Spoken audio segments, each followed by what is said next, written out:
Hello जी, राम राम जी। मेरे next vlog में आप लोगों का स्वागत है। तो आज मैं आप लोगों को देसी मक्के दिखाती हूँ जो कि मैं खेत से लाई थी और ये कचरा लेके आई थी। और खेत से लाई थी एक बाजरे की बरोटी जो कि अब गंडासे से कट करेंगे हम।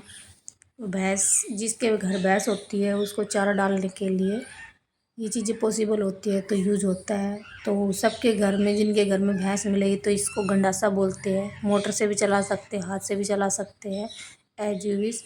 तो इससे हम घास कट करेंगे मम्मी और मैं दोनों मिलके। तो उसके बाद मैं आप लोगों को बताऊंगी कि आगे मैंने क्या किया।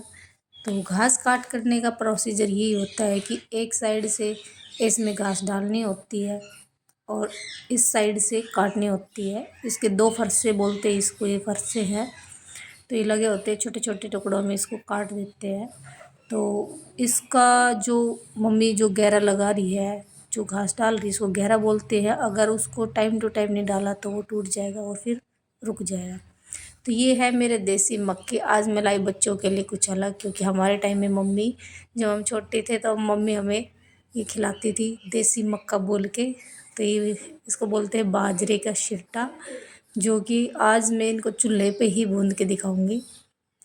तो चूल्हा काफ़ी टाइम से यूज़ नहीं हुआ था, बारिश वारिश की सीमेंट का चूल्हा है, बारिश से वैसे ही धुल गया था तो इसको भी रिपेयर करना था, जो कि मैंने एक व्लॉग में आपको करके दिखाया हुआ है। ये मेरी ओल्ड वीडियो थी तो ये पहले टाइम से नहीं हो पाई कुछ टाइम के लिए। तो वही था, जो वीडियो आगे आ जाती है उसी को मैं आपको विलेज के लिए अप्लाई कर देती हूँ। वो तो मेरा खुद का ही है कब कौन सी डालनी है। बाकी सीटे भूनने का मैंने स्पेशली, इसको मैं गैस पे भी भून सकते थे लेकिन मुझे चूल्हे पे भून के गांव का जो कल्चर कोई तरीका उसी वे में हमें मुझे आपको दिखाना था, इसलिए मैंने ये चूल्हे पे भून दी। तो हमारे मम्मी के टाइम में, जो पुराने टाइम में इसी तरह से भूनती थी। मुझे प्रॉपर भूनना नहीं आता लेकिन फिर भी मैं हार मानती नहीं। सारे बच्चे मेरे पास बैठ गए हैं, गप्पे सप्पे लगा रहे हैं तो इनको तो पता ही नहीं है। इनमें से किसी बच्चे ने नहीं खाया, शायद मनन ने छोटे होकर खाया, वो बिल्कुल छोटा था तब, उसको थोड़ा बहुत ब्लर याद है, ज़्यादा याद नहीं है। तो वही मैं बच्चों के साथ भी वही बचपन बिताना चाहती हूँ जो कि हमने बिताया है। वो एक अलग ही लुक है। अगर हमारे बच्चों की जनरेशन ये चीज़ें नहीं देखेगी तो वो इन चीज़ों से वंचित रह जाएगी। अगर हम चाहते हैं कि ये चीज़ें, ये कल्चर ज़िंदा रहे तो ये चीज़ें करनी ही पड़ेगी।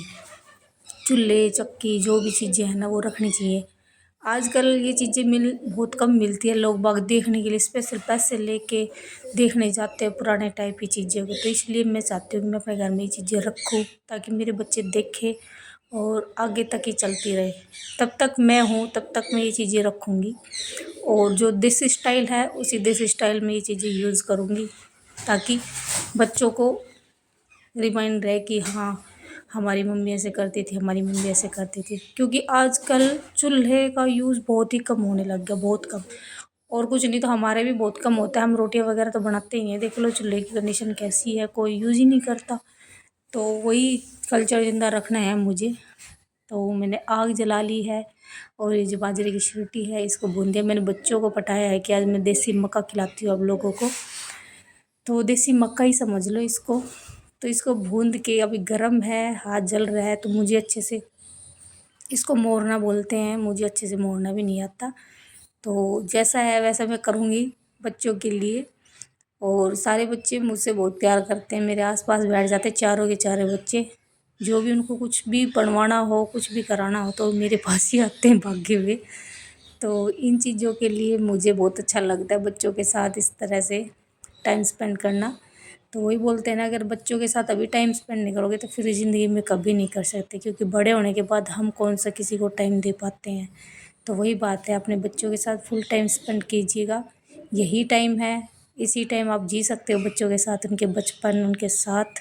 तो थोड़ा टाइम तो ज़रूर निकालना चाहिए बच्चों के लिए स्पेशली, क्योंकि अभी हम भी इनको इग्नोर कर देते हैं, इनकी बातों को इग्नोर कर देते हैं। बड़े होने के बाद ये हमें इग्नोर कर देंगे तो ये गोल्डन चांस आपको ये बड़े होने के बाद बिल्कुल नहीं मिलने वाला है, क्योंकि सब जॉब वगैरह लग जाते हैं, कोई कहीं रहता है कोई कहीं रहता है, तो ये चीज़ें नहीं होती।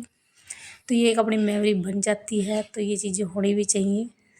जिस तरह पहले हमारे मम्मी पापा के पास टाइम होता था तो वो हमें टाइम देते थे, लेकिन अभी हम बड़े हो गए तो हम मम्मी पापा को टाइम नहीं दे पाते। इसी तरह से आजकल के पेरेंट्स तो बस कहाँ टाइम दे पाते हैं बच्चों को, बस फ़ोन देखते हैं, टीवी देखते हैं, फ्री रहते हैं। तो इस तरह से ये देखो सारे बच्चे कैसे मंडली बना रखी है इन्होंने। तो मैं अपना काम शुरू किया हुआ ही है, मुझसे अच्छे से हो नहीं रहा, तो बच्चे माँ को बोलने गए हैं। मैं इस मिशन में फ़ेल सी हो गई हूँ, जैसा था वैसा मैंने कर दिया। बाकी ये तो बता दिया मैंने, इस तरह से बुनता है, इस तरह से होता है, ये हो जाता है, क्योंकि मैंने कभी देखा ही है, कभी बनाया नहीं है ये। मम्मी ने कभी बनाया था तो वही कॉपी कर रही थी आज मैं। तो ये बच्चे बेचारे कब से बैठे हैं खाने के लिए, तो मैंने जैसा बना वैसा दे दिया, उनको अच्छा लगा। तो जो ये जितनी बची हुई है ना, ये अभी इसकी माँ इसको मोड़ेगी। तो मेरे व्लॉग में तो इस तरह के आपको डिफरेंट डिफरेंट देखने को ज़रूर मिलेगा। और मेरे व्लॉग को देखते रहना, मैं कुछ भी ला के आपको दिखा सकती हूँ विलेज से रिलेटेड। तो ये चीज़ आप शायद भूल जाते हैं जो विलेज में नहीं रहते, तो वो इसके लिए ज़रूरी है। और ये होती है फूकनी, जिससे फूक मारते हैं, जैसे आग बुझ जाती है, तो ये गोल गोल पड़ी है, इसको फूकनी बोलते हैं।